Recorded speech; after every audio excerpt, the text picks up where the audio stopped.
En el bulevar de los sueños rojos vive una dama de poncho rojo, pelo de plata y carne morena,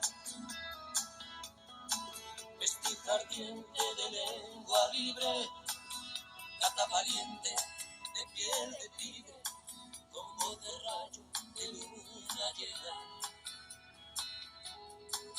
Se escapó de una cárcel de amor, de un delirio de alcohol, de 1000 noches en vela. Se dejó el corazón en Madrid, quien supiera reír. De los sueños rotos, desconsolados van los devotos de San Antonio pidiendo besos. Ponme la mano aquí, Macorina,